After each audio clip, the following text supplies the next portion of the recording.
अस्सलाम वालेकुम।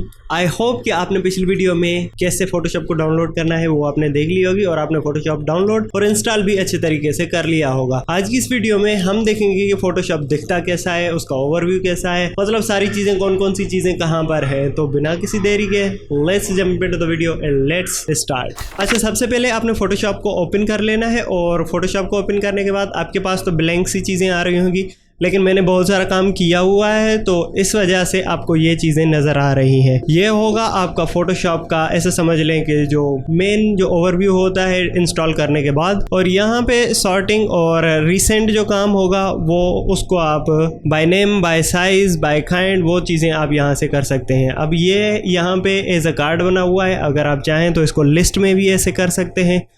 ये सामने की चीज़ें आपको फर्स्ट और फ्रंट पेज पे मिल जाएंगी। यहाँ पे आपने करना क्या है कि आपने जाना है क्रिएट न्यू के ऊपर। अब क्रिएट न्यू के ऊपर जैसे ही जाएंगे तो यहाँ पे आपको एक जो है वो एक न्यू पॉपअप आ जाएगा और जिसमें आप कोई भी किस्म की साइज़ बना सकते हैं। अब साइज़ इस हिसाब से, मतलब जैसे कि जैसे हम अगर कोई इंस्टाग्राम के लिए कोई पोस्ट बना रहे हैं तो उसके लिए अलग से साइज़ होगा। कोई चीज़ अगर हम प्रिंट मीडिया के लिए बना रहे हैं तो उसके लिए अलग से साइज़ होगा।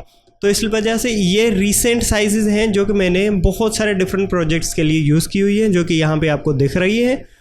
अगर आप जाएं सेव्ड में तो सेव्ड में मेरे पास ये एक पोस्ट रखी हुई है। पोस्ट की साइज़ बेसिकली मैंने इंस्टाग्राम की सेव की हुई है ताकि मुझे बार बार ये चीज़ क्रिएट ना करनी पड़े। ये चीज़ें हम कैसे करेंगे वो भी मैं आपको बताऊँगा। और फिर है आपकी फ़ोटो की, तो फ़ोटो में भी ये चीज़ें हैं जिनके साथ आप कह सकते हैं, मतलब डिफरेंट किस्म की साइजेज़ हैं। अगर लैंडस्केप में आपको चाहिए या पोर्ट्रेट में चाहिए तो यहाँ से आप इजीली वो साइज़ पिक कर सकते हैं। प्रिंट मीडिया में जाएं तब यहाँ पे अगर देखें तो ये प्रिंट भी लिखा हुआ है। प्रिंट के अंदर ये वो साइजेज़ हैं जो कि ख़ास तौर के प्रिंट मीडिया के लिए यूज़ होती हैं। अच्छा, जैसे ही मैंने A4 के ऊपर क्लिक किया तो यहाँ से देखिए, यहाँ से उसने साइज़ खुद ही पिक कर ली है और उसकी रेजोल्यूशन भी सेट कर ली है, यूनिट उसका मिलीमीटर में देख लिया है। तो यहाँ से आप डिफरेंट साइजेस को भी देख सकते हैं। अगर आप वेब मीडिया के लिए कुछ बना रहे हैं तो भाई यहाँ से वेब के लिए साइजेस हैं, मोबाइल के लिए साइजेस हैं, फिल्म एंड वीडियोस के लिए साइजेस हैं। जो भी आपकी चीज़ है यार जिसके लिए डिज़ाइन कर रहे हो, सिंपली यहाँ से वो डिज़ाइन के जो साइजेस हैं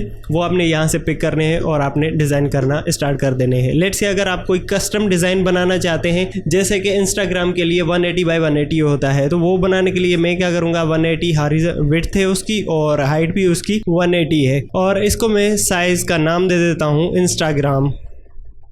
और यही पोस्ट जो है मैं बार बार कहता हूं कि यार मैं इसको ना बनाऊं, तो फिर आपने ये वाला जो एरो बना हुआ है इसके ऊपर क्लिक करेंगे और सेव्ड में इंस्टाग्राम लिख लेंगे या कोई भी नाम जो आपको अच्छा लगे तो वो आप यहाँ से क्रिएट करके सेव प्रीसेट कर लेंगे। अब ये प्रीसेट यहाँ पे देखो तो रिसेंट और सेव्ड में ये यहाँ पे आ चुका है, जो कि यहाँ पे आपको दिख भी रहा है। तो ये दोनों साइजेस इंस्टाग्राम के ही है। ये वाला पोर्ट्रेट वाला साइज़ है और ये वाला स्क्वायर वाला है।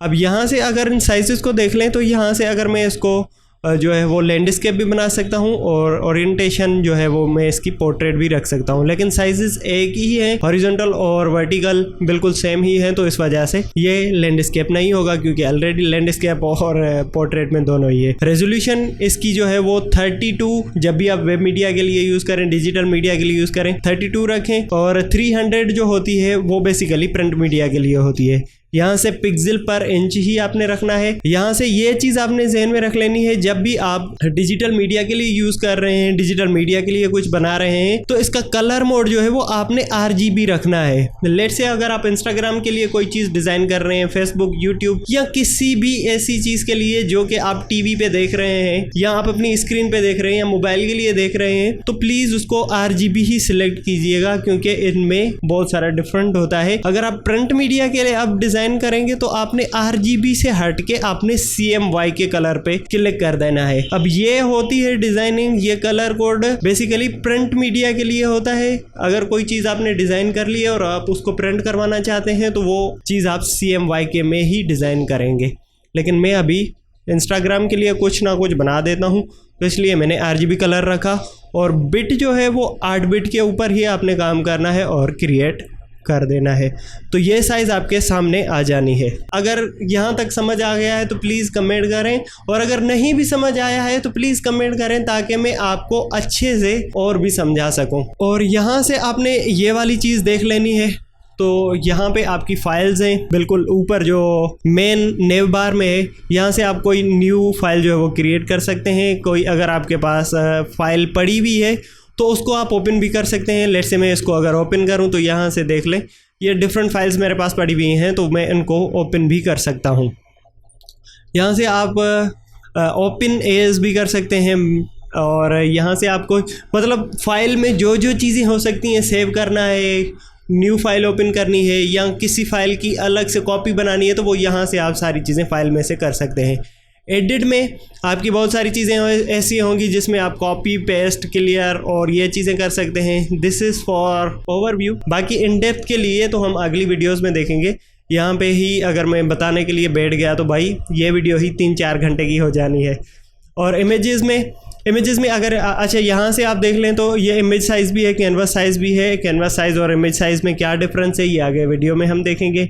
लेयर्स होंगे। अच्छा, एक चीज़ और भी आपने जहन में रख लेनी है कि फ़ोटोशॉप लेयर्स के ऊपर काम करता है। ऐसा नहीं है कि यार सारी चीज़ें आप एक ही लेयर पे बना दो फिर आप रोते रहो कि यार अब मैं इनको अंडू कैसे करूँ, कोई दूसरी चीज़ कहाँ से मैं उठा के ले आऊँ। तो वो कैसे करनी है वो भी मैं आपको इंशाल्लाह आगे वाली वीडियोस में बता दूंगा। उसके बाद टाइप है, सिलेक्ट है, फ़िल्टर है। अच्छा, बाकी ये जो फ़िल्टर वाला सीन है, फ़िल्टर बहुत ही काम की चीज़ है फ़ोटोशॉप के अंदर, क्योंकि इसमें बहुत सारी ऐसी चीज़ें हैं जो कि हम हर प्रोजेक्ट में यूज़ कर रहे होते हैं, जिसमें आपका ब्लर हो गया, और अगर किसी चीज़ में नॉइज़ ऐड करना है, वो देखते हैं ना छोटे छोटे पार्टिकल्स रखे हुए होते हैं, ऐसा लगता है किसी ने रंग का एक पूरा का पूरा फुहारा ऐसे फेंक दिया हो, तो वो उस तरह से भी ये होता है। और 3D में 3D ऑब्जेक्ट्स भी बना सकते हैं। बाकी प्लगइन्स और इनको आई डोंट थिंक सो कि इनको डिस्कस करने की फ़िलहाल के लिए ज़रूरत है, क्योंकि एज फॉर बिगनर एक्सप्लोर आप खुद से कर सकते हैं। बाकी इनके ऊपर टाइम वेस्ट करने की कोई ज़रूरत नहीं है। यहाँ से आपके टूल्स दिए गए हैं, जिनमें ये होता है आपका, यहाँ पे अगर हॉवर करें तो मूव टूल होता है। अब मूव टूल से ये होता है कि लेट से मैं यहाँ पे कोई एक शेप बना देता हूँ, ये भाई शेप हो गया।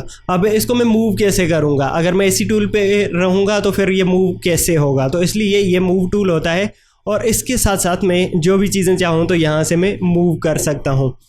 दूसरा ये वाला, अब यहाँ पे मैं इसका कलर जो है वो चेंज कर लेता हूँ ताकि आपको कोई तो चीज़ तो दिखाई दे। भाई आप बोलेंगे ये क्या भाई कर रहा है अच्छा, ये आपको सर्कल अभी नज़र आ रहा है, और यहाँ से मैंने इसकी डुप्लीकेट कॉपी बना दी है। अब लेट से मैं सिर्फ़ और सिर्फ इसको जो है वो पकड़ के इधर उधर करना चाहता हूँ, तो मैं बजाय इसके कि मैं सारे कैनवास को इधर उधर करूँ, तो मैं अभी इसके साथ बिल्कुल ये देखें, ये सिर्फ़ और सिर्फ इसी चीज़ को ही इसने पिक किया हुआ है, और इसके जो बाहर है वो एक रेक्टेंगल सा शेप बन गया है, डॉटेड रेक्टेंगल, और उसी को ही मैं यहाँ पे घुमा रहा हूँ। अब इसके अंदर जो भी चीज़ होगी सिर्फ वो ही पिक करेगा, ये चीज़ आपने जहन में रखनी है। अगर आप सर्किल को करेंगे तो सर्किल वाली शेप के साथ आप खेल सकते हैं। सिंगल रो और सिंगल कॉलम, ये सारी चीज़ें हम आगे वाली वीडियोस में फर्दर एक्सप्लोर करने वाले हैं। उसके बाद होता है ये लासो टूल, बहुत ही हेल्पफुल होने वाला है यार, ये बहुत ही अमेजिंग टूल है। और उसके साथ ये क्विक सिलेक्शन है, आई ड्रॉपर है, मतलब कलर पिक करने के लिए कलर पिकर है बेसिकली, और यहाँ से ग्रेडियंट्स, स्मज, और ये बहुत सारे टूल्स हैं जिनको हम आने वाली वीडियोस में 1 बाय 1 एक्सप्लोर करेंगे और उनसे कुछ ना कुछ क्रिएटिव सा बनाएंगे। और फिर यहाँ पे आ जाएं तो यहाँ पे मैं आपको एक चीज़ दिखाना चाहता हूँ जो कि मैं बात कर रहा था लेयर्स की। अब यहाँ पे ये देख लें, यहाँ पे ये अलग से एक लेयर्स है। यहाँ पे ऐसा समझ लें कि एक चीज़ के ऊपर दूसरी चीज़ रखी गई है। अगर एक ही चीज़ के ऊपर हम सारी चीज़ें डिज़ाइनिंग करते रहेंगे तो फिर वो एक ही लेयर बन जाएगी। किसी एक चीज़ को उठाएंगे तो वो पूरा का पूरा लेयर ही आपके साथ आएगा। वो कैसे? लेट से मैं ब्रश यहाँ से ले लेता हूँ और इसका जो ब्रश का साइज़ है वो मैं छोटा कर लेता हूँ, और यहाँ से देख लो, और इसकी मैं ओपेसिटी यहाँ से हार्डनेस जो है वो ज़्यादा कर लेता हूँ, और इसका फ्लो भी जो है वो मैं 100 पे रख। अब यहाँ पे देखो ये चीज़ है, अगर मैं चाहता हूँ अब ये देखो मुझसे भी यहाँ पे गलती हो गई। क्या गलती हो गई? क्योंकि मैंने बैकग्राउंड के ऊपर ही बना लिया है। तो मैं इसको Ctrl+Z कर लेता हूँ, और यहाँ से ये प्लस का आइकॉन आप देख रहे हो, तो इसके ऊपर आपने क्लिक कर देना है, तो एक न्यू लेयर बन के आ जाएगी। यहाँ पे बेस्ट प्रैक्टिस में ये है कि जो भी जिस लेयर पे जो चीज़ बना रहे हो उसको वो नाम दे दो। अब लेट से मैं यहाँ पे सर्कल बना रहा हूँ, तो मैंने सर्कल का नाम दे दिया, और यहाँ पे मैं एक सर्किल बना देता हूँ। ठीक है, अब ये एक लेयर है। अब इस लेयर के ऊपर ही आपने सारी चीज़ें बनाते रहेंगे तो फिर वो कैसे काम होगा, जो चीज़ मैं समझाने की कोशिश कर रहा हूँ। लेट से मैं इसी लेयर के ऊपर अब एक और जो है मैं दूसरे कलर का सर्किल बना देता हूँ, लेट से रेड कलर का। अब मैं चाहता हूँ कि ये वाला सर्किल सिर्फ और सिर्फ उठे। अब देखो सेम लेयर के ऊपर मैंने काम किया हुआ है तो ये दोनों ही जो सर्किल्स हैं वो मेरे साथ उठ के आ रहे हैं। क्यों? क्योंकि मैंने एक ही लेयर के ऊपर ये दोनों बनाए हुए हैं। तो आपने ये गलती नहीं करनी, जो भी चीज़ करनी है डिफरेंट लेयर के ऊपर काम करो ताकि आपको काम करने में आसानी हो। अब यहाँ से मैं क्या करूँगा, कंट्रोल Z करके मैं यहाँ से एक और लेयर क्रिएट कर दूँगा और इसको मैं रेड सर्किल दे दूँगा। जो भी नाम हो यार अपने हिसाब से वो रख लीजिएगा, जब आप काम करेंगे तो आपको पता लग जाएगा। अब यहाँ पे अभी देखें तो ये अलग से है, ये अलग से है। ये चीज़ है लेयर्स की जो कि आपने अपने माइंड में रखनी है और इसको भूलना बिल्कुल भी नहीं है, क्योंकि अगर ये भूले तो भाई फोटोशॉप का काम ही नहीं है।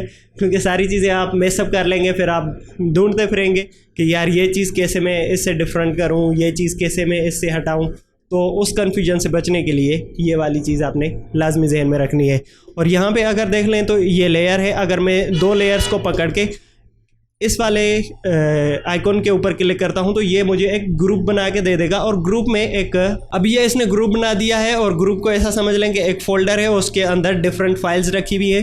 तो यहाँ पे मैं इसको सर्किल्स का नाम दे देता हूँ ताकि मुझे एक आसानी रहे जब मैं इसको एक्सपोर्ट करूँ या कभी इस फाइल के ऊपर आके काम करूँ तो मुझे पता हो कि यार ये चीज़ क्या थी। अब यहाँ पे देख लें तो ये दोनों डिफरेंट चीज़ें हैं और इसके अंदर फोल्डर्स में बनी हुई हैं।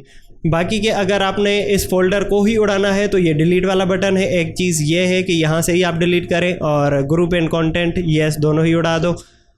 और दूसरा इसका तरीका है डिलीट करने का, इस चीज़ को पकड़ के आप इस डिलीट वाले बटन के ऊपर आके रख दो तो ये चीज़ आपकी डिलीट हो जाएगी। बाकी की ये चीज़ें स्वैचेस हैं, कलर्स हैं, ग्रेडियंट्स हैं, पैटर्न्स हैं, ये चीज़ें वन बाय वन हम एक्सप्लोर करेंगे और इन्हीं टूल्स को यूज़ करते हुए हम क्लाइंट का एक प्रोजेक्ट भी इस सीरीज़ में डन करने वाले हैं। आई होप ये वीडियो आपको अच्छी लगी है। अगर अच्छी लगी है तो प्लीज़ इस वीडियो को लाइक कर दें, बहुत सारी मेहनत लग रही है वीडियोज़ को बनाने में। और उन दोस्तों के साथ शेयर करें जिनको फोटोशॉप नहीं आता, जो कि स्ट्रगल कर रहे हैं कि यार फोटोशॉप को सीखना कैसे है, तो ये वीडियो उनको आप प्रेफर कर सकते हैं। मिलते हैं अगली वीडियो में। Till that be creative, take care, bye bye.